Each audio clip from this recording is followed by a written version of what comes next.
Assalamualaikum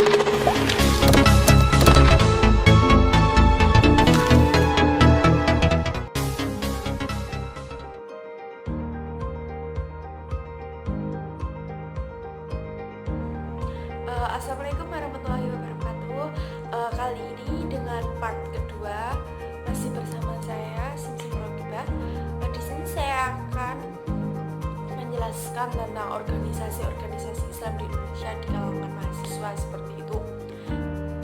Yang pertama yaitu PMII, Pergerakan Mahasiswa Islam Indonesia.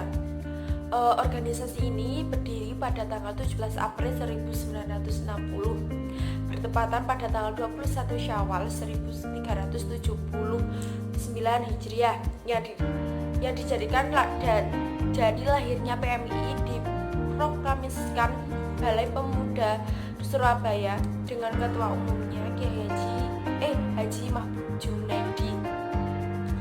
Latar belakang berdirinya PMI terkait dengan kondisi politik pemilu 1955 berada di antara kekuatan politik yang ada yaitu Masyumi, PKI dan NU. Partai Masyumi yang diharapkan mampu untuk mengalahkan berbagai kekuatan umat Islam pada saat itu, Fauzan Al-Fas, PMI dalam simpul-simpul sejarah perjuangan ternyata gagal, serta adanya indikasi kalau keterlibatan Masyumi dalam pemberontakan pemerintahan Revolusi Republik Indonesia PRRI dan perjuangan pemesta yang menumbuhkan konflik antara Soekarno dan Masyumi pada tahun 1958. Namun dengan pertimbangan aspek psikologis dan intelektual, para mahasiswa NU menginginkan sebuah wadah tersendiri, sehingga berdirilah Ikatan Mahasiswa Nahdlatul Ulama Komisioner Brawijaya membentuk kader eksekutif pemuda bertauhid guna menguasai perubahan bangsa seperti itu. Pada tanggal 1955 di Jakarta yang dipimpin oleh Wail Haris Sugianto, dan sedangkan di Surakarta berdiri KMNU, Keluarga Mahasiswa Nahdlatul Ulama, yang dipimpin oleh Ustaz Ahmad. Namun keberadaan kedua organisasi tersebut tidak direstui, bahkan ditentang oleh pemerintahan pusat IPNU dan PBNU dengan alasan Ibnu baru saja berdiri 2 tahun sebelumnya. Ibnu hanya khawatir jika iman dan KMNU melemahkan eksistensi NU seperti itu. Yang kedua yaitu Himpunan Mahasiswa Indonesia atau HMI.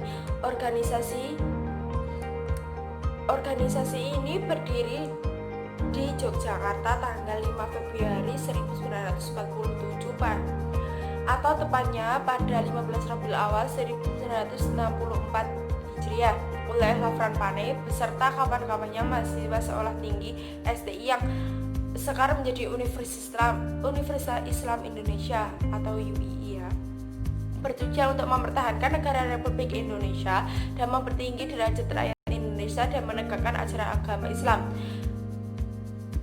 Hitam putih PMI referensi ajang juang organisasi Agus Salim Sitompul, pemikiran HMI dan relevansi dengan sejarah perjuangan bangsa Indonesia. Kelahiran HMI tidak berangkat dari ruang hampa, tapi dilandasi atau dilatar belakangi dengan situasi dan kondisi yang objektif. Yang ketiga, IMM atau Ikatan Mahasiswa Muhammadiyah. Organisasi ini secara struktural dengan organisasi Muhammadiyah dengan kedudukan sebagai organisasi otonom. Ikatan Mahasiswa Muhammadiyah dilahirkan di Yogyakarta pada tanggal 14 Maret 1964 Masehi, bertepatan pada tanggal 29 Syawal 1938 Hijriah, dipelopori oleh 3 orang pemuda yaitu Kasman Al-Kindi, Rosyad Soleh, Sudiyo Markus. IMM diresmikan oleh pemimpin pusat Muhammadiyah yang ketika itu diketuai oleh Kiai Haji Ahmad Badawi. Kelahiran IMM juga merupakan resma atas persoalan berangkumatan dalam sejarah bangsa ini pada awal kelahiran IMM, sehingga kehadiran IMM sebenarnya merupakan sebuah keharusan sejarah seperti itu. Yang keempat yaitu KAMI, Kesatuan Aksi Mahasiswa Muslim Indonesia. Kelahiran KAMI dibentuk dibentuk saat Musyawarah Forum Silaturahmi Lembaga Dakwah Kampus FSLDK se-Indonesia yang ke-10 di Universitas Muhammadiyah Malang. Pada hari Ahad 29 Maret 1998 atau bertepatan 1 Dzulhijjah 1918 pada musyawarah FSLDK tersebut dihadiri oleh sekitar 64 kampus perguruan tinggi negeri dan swasta dengan 49 lembaga dakwah LDK dengan jumlah pesertanya 200 orang yang berasal dari seluruh Indonesia. Dalam musyawarah tersebut dibani oleh tim formatur yang berjumlah 8 orang. Ke-8 orang tim formatur diantaranya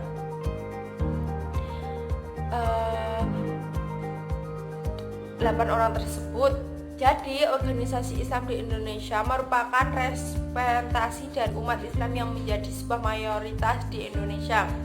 Hal ini menjadikan organisasi Islam menjadi sebuah kekuatan maupun politik dalam politik di Indonesia. Dari aspek kesejarahan dapat ditangkap bahwa kehadiran organisasi Islam baik itu bergerak dalam bidang politik maupun sosial dan membawa sebuah pembaruan bagi bangsa. Sekian dari saya. Apabila ada kekurangan mohon dimaafkan. Terima kasih. Sekian. Wassalamualaikum warahmatullahi wabarakatuh.